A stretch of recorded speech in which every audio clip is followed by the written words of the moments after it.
अस्सलाम वालेकुम, की हाल है सब दोस्तों वीरा दा पंजाबी शौक वेलकम करते हैं। तो अज तुहानू चैक कराउण लगे जी पॉइंटर, ठीक है, इंग्लिश पॉइंटर है मेल। इत्थे एक फार्म ते आए सी जी, ठीक है, पंजाबी शौक वीलॉग्स से तुहानू दी वीडियो मिल जाएगी। तो इन्हों को बड़ा ही प्यारा इत्थे एक तो यह पप पॉइंटर का सेल वास्ते नहीं है, सिर्फ शौकिया तुहानू दिखा रहे हैं, ठीक है। यह बिल्कुल छोटा जिहा हैगा वा, चॉकलेट तो अपना वाइट कलर के डब्बा दे विच आ, और नीचे वड्डा ये उनका बच्चा वा कि लैदा वा, ये लैदा आ वड्डे नू नहीं, बड़ा कुत्ता बड़ा अच्छा है जी, विलायती कुत्ता इंग्लिश पॉइंटर। इधर बाहर निकल, मारो आवाज जरा इनू। नहीं नहीं कितों आया जी? फैसलाबाद। नहीं इंग्लिश पॉइंटर कुत्ता जी, सोहना वा, सिर सुर भी बड़ा प्यारा है ना कुत्ते का।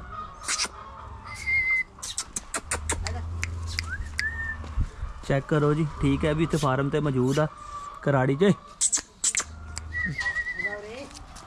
इन्हें को नाम रखे जे कि नहीं मोती? ये गंदा हट है गंदा, हुण तू सानू पएगा दस फिर ये गल्लां ना करया कर, रिच्छां दे बल ना कलंदर ही जानदे आ, ठीक है। ए देखो जी पॉइंटर ट्रैक्टर दे विच बैठा हुआ निकल के। अच्छा अंडे खांदा है, अच्छा क्या बात है, फिर तो इन्होंने सेहत आपे ठीक होनी है। ओ आ गया जी, ओ आ गया जी, क्या बात है जी, ना जबरदस्त हो गया जी। तो यह चेक करो जी, ठीक है, उन्होंने अंडा पाया तो फिर निकलिया जी बाहर। सोहना मेल है, इंग्लिश है, पॉइंटर है, प्योर है, नस्ली जानवर है। तो हाँ वो बच्चा दिखा दिता जी, बिल्कुल जवान है पूरा। शिकार शिकुर लगा है कि नहीं? अच्छा अच्छा अच्छा अच्छा, तुहानू पता नहीं कि शिकार लगा कि नहीं लगा। बहरहाल कुत्ता सोहना है जी, कुत्ते की आनी जानी तुरनी ना, ये वैसे भी ना हो कि नस्लां ही बड़ियां समझदार होंदियां, शिकार लग जाते हैं, आपे लभ लेंदे ने शिकार। सोहना बहरहाल ना कुत्ता। चलो चलो चलिए जी, चलो चलो जी। तो यह जी तुहानू चेक कराया पॉइंटर, कमेंट करके दसियो कैसा लगा जे। बहरहाल सोहना मेल है।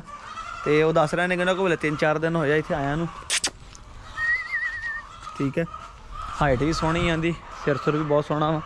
तो बाकी चल रहे हैं बजुर्गों की कणक देखने वास्ते। अच्छा पक्की गल है, हाँ हाँ, नहीं फिर ये राखी नू चंगा होना फिर, सही सही है। ये जी बघियाड़ी तो कह रहा जी गिलटरिए का क्रास आ, अब उसी तो गिलटरिया वर्गी लगती, कनक भी चक गया है 3-4 महीने होना। निक्का भी आ गया साढ़े मगर, निक्का भी आ गया जी। असीं चले जी हुण कणक वेखण वास्ते, आ पोल्ट्री फार्म की वीडियो बनाना आए सी कि दबा बनाना, मैं चलो थोड़ा जिहा कुत्तियां दा शौक भी तुहानूं करवा दईए। कराड़ी पिंड च मौजूद हाँ जी, 190 ਚੱਕ 197 190 RB। ਉਹ ਨਾਲ ਹੀ ਪਰ ਝੁਮਰਾ ਰੋਡ नज़र आ रहा तुहानूं।